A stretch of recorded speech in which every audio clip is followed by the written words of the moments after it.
دوستو گفتگو کا ایک نیا سلسلہ لے کر ہم پھر آپ کی خدمت میں حاضر ہیں، اور اس سے پہلے کہ ہم اظہر جمیل صاحب سے اپنی آج کی گفتگو کا آغاز کریں، اپنے دوستوں سے میری گزارش ہے کہ اگر آپ نے اب تک ہمارے پروگرام کو سبسکرائب نہیں کیا ہے تو ایک دفعہ آپ ریڈ بٹن کو کلک کر دیجئے، آپ ہماری ٹیم میں شامل ہو جائیں گے۔ اور ساتھ ساتھ یہ کہ اگر آپ سبسکرائب کر چکے ہیں تو لائک بٹن کو پش کیجیے گا، اور ساتھ ساتھ آپ کے تبصروں کے بھی ہم منتظر ہیں، آپ کی آراء کے منتظر ہیں، آپ کی تجاویز کے منتظر ہیں، اور ہمیں بہت اچھا لگے گا کہ ہم آپ کی تجاویز کی روشنی میں اردو ورثہ کے اس پروگرام کو آگے لے جائیں گے۔ آئیے پروگرام کی ابتدا کرتے ہیں اور اظہر جمیل صاحب سے آج کی گفتگو کو شروع کرتے ہیں۔ اظہر صاحب، ہم نے پاکستان کی معیشت پر تو بہت بات کی ہے،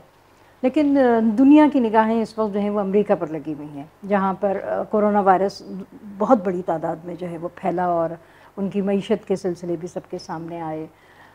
لیکن اس وقت جو صورتحال ہے کہ کووڈ-19 ان کی معیشت، امریکی معیشت، اور اس کے بعد اب جو جارج فلائیڈ والا واقعہ ہوا ہے، ریسزم کا ایک بہت، اور جس طرح سے امریکی سڑکوں پر نکل آئے ہیں اور اتنے دن ہو گئے کسی طرح صورتحال نہیں سنبھل رہی ہے، آپ کس طرح دیکھتے ہیں؟ میں سمجھتا ہوں کہ یہ سال کرونا وائرس کے سے پہلے بھی جو ماہرین معاشیات تھے وہ امریکہ کے اندر ایک بہت بڑی کرائسس کی پیشن گوئی انہوں نے کی تھی کہ سٹاک ایکسچینج بیٹھے گا۔ ویسے تو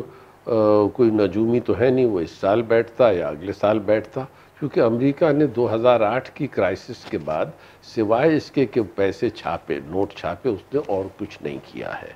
اور آج کا جو بحران ہے، یعنی جو اس سال جو بحران ہونے والا تھا وہ ایک شدید بحران ہونے والا تھا،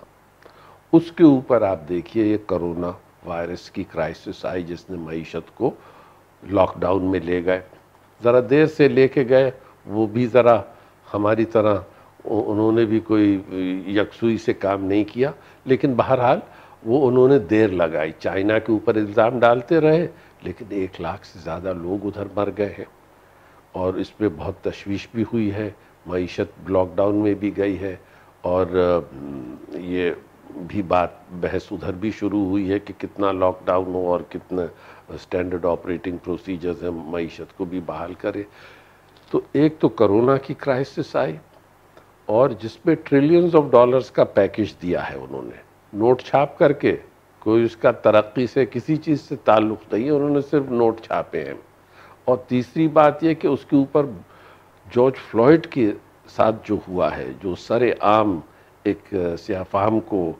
جو اس کی ہتھکڑیاں ڈال دی تھی، اس کے اوپر وہ پولیس افسر نے اس کی گردن پہ اپنی ٹانگ کو دبایا، اور وہ چلا رہا ہے کہ میں سانس نہیں لے پا رہا ہوں، اور یہ پوری دنیا نے دیکھا۔ تو وہ جو ریشزم ہے اور جو یہ رائٹ سپریمسس کی طرف سے نفرت ہے افریقن امریکنز کے ساتھ، یہ تو بھرپور طریقے سے سامنے آ گئی، جس کا نتیجے میں یہ مطلب 20 شہر میں مظاہرے ہوئے ہیں، اور جلا دیا گیا جب بہت، تو ایک یہ اس نے ایک اور بحرانی کیفیت پیدا کی۔ تو میں سمجھتا ہوں کہ یہ امریکہ کے اندر 2 پارٹیز ڈومینیٹ کرتی ہیں، اور وہ اس سامراجی نظام کو چلا رہی ہیں، جس نے پچھلے 20 سال میں 30 سال میں جو جنگیں کی ہیں، لاکھوں لوگوں کو قتل کیا ہے، اور عراق ہو، سیریا ہو، لیبیا ہو، انہوں نے ان ملکوں کو تاراج کیا۔ تو میں نہیں سمجھتا کہ جو پروگرام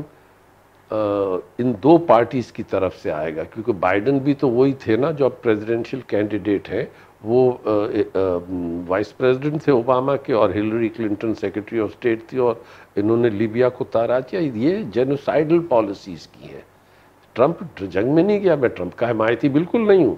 لیکن جو کرائسس ان لوگوں نے بنائی تھی اس کے نتیجے میں ٹرمپ آیا، اور ٹرمپ ایک رائٹ ونگ آدمی ہے۔ ہم جس کو پسند کرتے تھے وہ تو برنی سینڈرز تھا، لیکن برنی سینڈرز میں وہ تپڑ نہیں تھی کہ ڈیفائی کرے۔ تو میں سمجھتا ہوں آج کے امریکہ میں جو کیفیت بنی ہے، ادھر ایک تیسری پارٹی کا ابھرنا بہت ضروری ہے۔ اگر ہم اس